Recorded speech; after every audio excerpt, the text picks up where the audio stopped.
என்னடா இது இந்த 350 படத்தையும் இந்த ஒரே வீட்லயாடா எடுப்பீங்க, உங்களுக்கு வேற வீடே கிடைக்கலையாடா அப்படிங்கிற மாதிரி தாங்க இருந்துச்சு. அப்படி இந்த ஒரே வீட்டில் 350க்கும் மேற்பட்ட படங்கள் எடுத்திருக்காங்க. அது என்னென்ன படம்னு சொல்லி இந்த வீடியோ நம்ம பார்க்கலாம். அதுக்கு முன்னாடி நம்ம சேனல் சப்ஸ்கிரைப் பண்ணாமல் இருந்தீங்கன்னா சப்ஸ்கிரைப் பண்ணிட்டு வீடியோ பாருங்க ஃப்ரெண்ட்ஸ். நம்ம ஃபர்ஸ்ட் இந்த வீடு எங்க இருக்குன்னு சொல்லி பார்த்தரலாம். தேனி மாவட்டத்தில் உள்ள ஆண்டிப்பாளையம் ஊருக்கு பக்கத்தில் இருக்க ஏத்த கோயில் அப்படிங்கிற ஊர்ல தான் இந்த வீடு இருக்கு. இந்த வீட்டில் 350க்கும் மேற்பட்ட படங்கள் எடுத்திருக்காங்க. நான் வந்து ஒரு சில படங்களை மட்டும் இந்த வீடியோல சொல்றேன். இந்த லிஸ்ட்ல நம்ம ஃபர்ஸ்டா பார்க்க போறது விஜய் சேதுபதி நடிச்ச 2016 ரிலீஸ் ஆன தர்மதுரை படத்துல விஜய் சேதுபதியோட வீட இந்த வீட்டை தாங்க காட்டியிருப்பாங்க.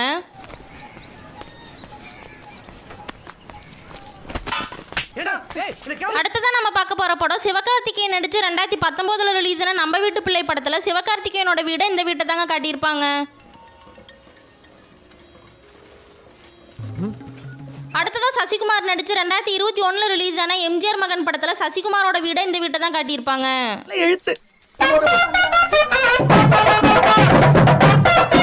அடுத்ததான் சசிகுமார் நடிச்ச 2016 ரிலீஸ் ஆன பலே விளைய தேவா படத்துல கோவை சொல்லாவோட வீட இந்த வீட்டை தாங்க காட்டியிருப்பாங்க.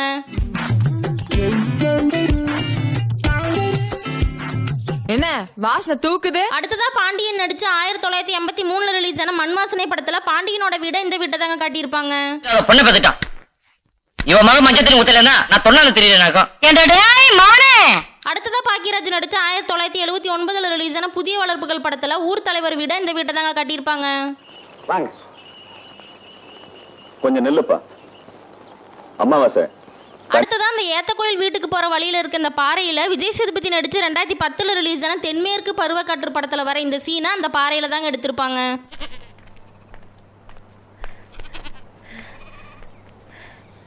இந்த மாதிரி நிறைய படங்களை வந்து அந்த வீட்டில் எடுத்திருக்காங்க. இந்த வீடியோ உங்களுக்கு பிடிச்சிருந்தா வீடியோக்கு லைக் பண்ணிட்டு இது வரைக்கும் நம்ம சேனல் சப்ஸ்கிரைப் பண்ணாமல் இருந்தீங்கன்னா சப்ஸ்கிரைப் பண்ணி எனக்கு கொஞ்சம் சப்போர்ட் பண்ணுங்க ஃப்ரெண்ட்ஸ். டாடா.